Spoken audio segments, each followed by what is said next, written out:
आज हम topic discuss करेंगे क्लास 12 से increasing and decreasing function, chapter है डिफरेंशिएशन। जो क्वेश्चन हम आपको इस वीडियो में करके दिखाएंगे वो या तो एनसीईआरटी के होंगे या फिर डिफरेंट रेफरेंस बुक से लिए गए होंगे। इस वीडियो को स्टार्ट करने से पहले कुछ कांसेप्ट है जो इस टॉपिक से जुड़ा हुआ है, पहले वो देख लेते हैं। ठीक है, तो चलिए अपना वीडियो स्टार्ट करते हैं। जितने भी क्वेश्चन आप इस टॉपिक से करेंगे उसमें आपको एक fx गिवन होगा या कह सकते हैं y गिवन होगा।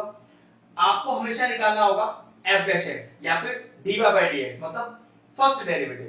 अब कांसेप्ट उसी के बाद आएगा हमेशा। देखिए क्या कांसेप्ट है। ठीक है, जो भी आपने f डैश x निकाला, ध्यान रखिएगा आपको जो fx दिया हुआ है उससे आप क्या निकालोगे सबसे पहले, f dash x।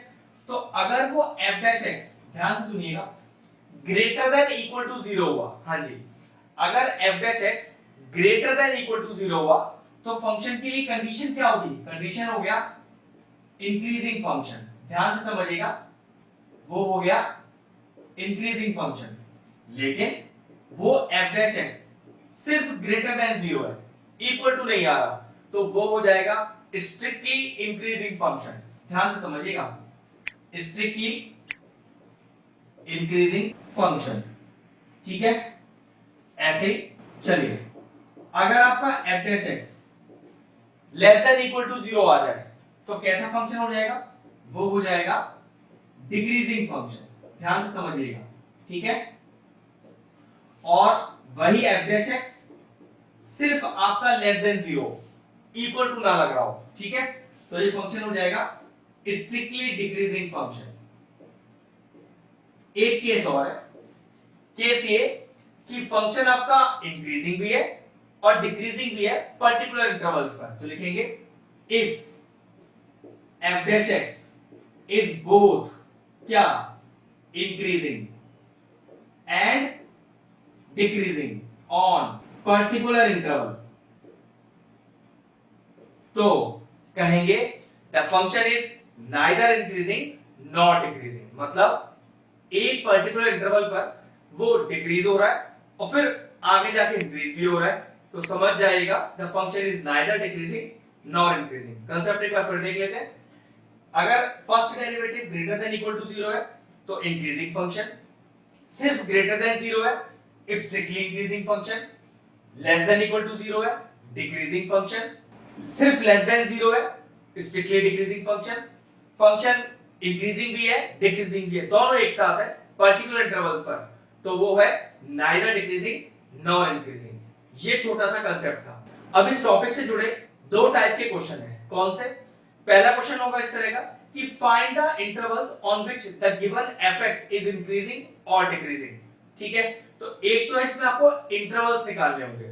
Type 2, prove that the function is increasing और decreasing on the given interval. एक में आपको प्रूविंग करना है और एक में आपको इंटरवल्स निकालने हैं। तो दोनों टाइप के क्वेश्चंस मैं आपको करके दिखाऊंगा। बस कांसेप्ट ये ध्यान रखिएगा, जो भी क्वेश्चन होगा वो एनसीईआरटी का हो या फिर वो किसी रेफरेंस बुक का हो, इस कांसेप्ट को सीखे बिना आप क्वेश्चन नहीं कर पाओगे। ठीक है, ये कांसेप्ट आप अच्छे से सीख लीजिए। हम स्टार्ट करते हैं अपने क्वेश्चंस। चलिए नेक्स्ट क्वेश्चन मैंने बोर्ड पे लिख दिया है, चलिए क्वेश्चन पढ़ते हैं।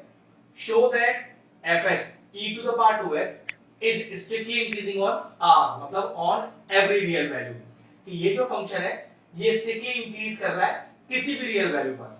तो रियल वैल्यूज अगर चेक करनी हो तो आप तीन कंडीशन लीजिए। रियल वैल्यूज का मतलब होता है सारी वैल्यूज। तो हमें कैसे पता चलेगा कि कौन कौन सी वैल्यू डालनी है, मतलब कितनी वैल्यूज पे क्वेश्चन चेक होगा। तो हमेशा तीन कंडीशन लीजिए जब भी रियल वैल्यूज चेक कर रहे हो। क्या? एक लीजिए x ग्रेटर देन 0, मतलब सारी पॉजिटिव वैल्यू पर आप चेक कर सकते हो। लेना कोई एक ही, लेकिन आप चेक किसी पर भी कर सकते हो। फिर दूसरी कंडीशन लेना कि आप x इज इक्वल टू 0 पे ही चेक कर लो, मतलब ग्रेटर देन 0 पे चेक हो गई, 0 पे चेक हो गई। और तीसरी कंडीशन लेस देन 0, मतलब कोई नेगेटिव वैल्यू डाल के चेक करना। कोई सी भी डाल सकते हो, वो आपकी चॉइस है। तो समझ लीजिए सारे रियल वैल्यूज में ले चुका हूं, लेकिन वैल्यूज डालने से पहले क्या करें, जो आपका fx है उसको डिफरेंशिएट करते हैं, f डैश x निकालते हैं। तो चलिए, आपका fx है क्वेश्चन में e की पावर 2x।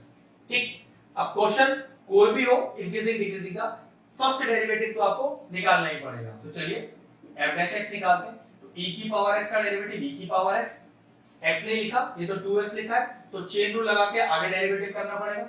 2x का डेरिवेटिव में 2 बाहर और x का डेरिवेटिव 1। तो देखिए what is your f dash x? f dash x आ गया आपका 2e की पावर 2x।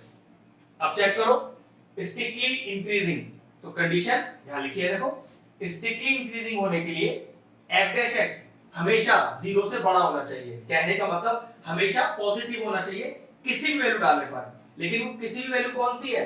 पहले कह रखा है कि भाई रियल वैल्यूज पे चेक करना है, और मैंने आपको शुरू में बता दिया कि सारी वैल्यूज तो रियल ही होती हैं, तो फिर आप कितनी वैल्यूज डाल पाओगे?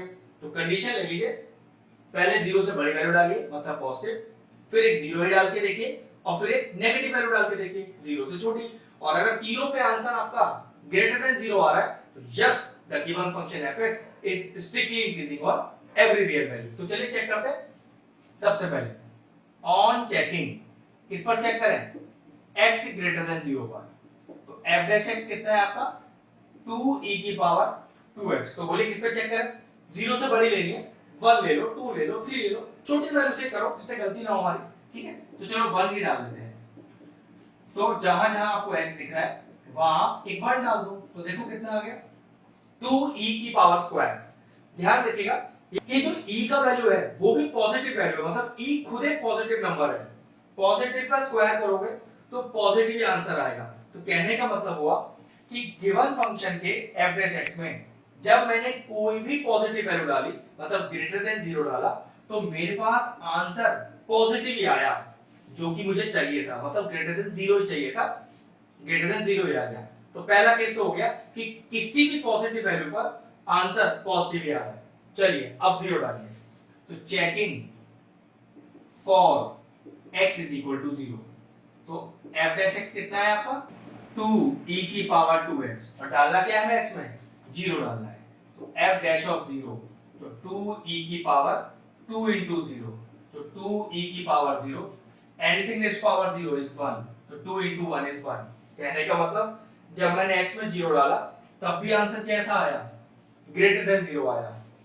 कैसा चाहिए था? ग्रेटर देन 0 ही चाहिए था। चलिए तो पॉजिटिव वैल्यू डालने पर भी पॉजिटिव आ रहा है, 0 डालने पर भी पॉजिटिव आ रहा है, पॉजिटिव मतलब ग्रेटर देन 0। चलिए अब टर्न है लेस देन 0 किसी वैल्यू का, ठीक है? तो checking for x less than 0, f dash x कितना है अपने पास 2e की पावर 2x। तो चलो कोई नेगेटिव वैल्यू ले लो, लेकिन -1 -2 -3 -4 जो डालना चाहो डाल सकते हो, फर्क ही नहीं पड़ेगा, ठीक है? तो मैंने डाला इसमें -1, तो ये देखिए तो 2 into e की पावर 2 into -1, तो ये हो गया 2e की पावर -2। जरा ध्यान से चेक करना, इसको ऐसे लिख सकता हूं क्या 2 upon e की पावर 2? बिल्कुल लिख सकता हूं। तो चेक करो ये तो पूरा पॉजिटिव आंसर ही आ गया, कोई नेगेटिव टर्म है ही नहीं। क्यों? मैंने आपको बताया था कि e एक पॉजिटिव वैल्यू रखता है, e का स्क्वायर मतलब पॉजिटिव वैल्यू का स्क्वायर पॉजिटिव ही होगा, तो 2 upon e स्क्वायर फिर कैसा एक नंबर है ग्रेटर देन 0। तो कहने का मतलब ये हुआ कि सारी रियल वैल्यूज पर जब मैंने इसे चेक किया तो मेरा आंसर कैसा आया हर बार? Greater than 0। तो बस फाइनल आंसर क्या लिखना है? देयरफॉर, अब ये लाइन आपको क्वेश्चन से लेनी है, therefore fx is equal to e की power 2x is strictly increasing on r, मतलब strictly increasing मतलब ग्रेटर देन 0 आ रहा है सारी रियल वैल्यूज डालने पर। क्वेश्चन फिनिश हुआ। अगर आपको हमारा वीडियो इंफॉर्मेटिव लगा हो तो हमारे चैनल मैथ्स प्लीज को सब्सक्राइब कर लें और साथ में लगे बेल आइकन को भी हिट कर दें, जिससे आगे आने वाले वीडियोस का नोटिफिकेशन आपको सबसे पहले मिल जाए।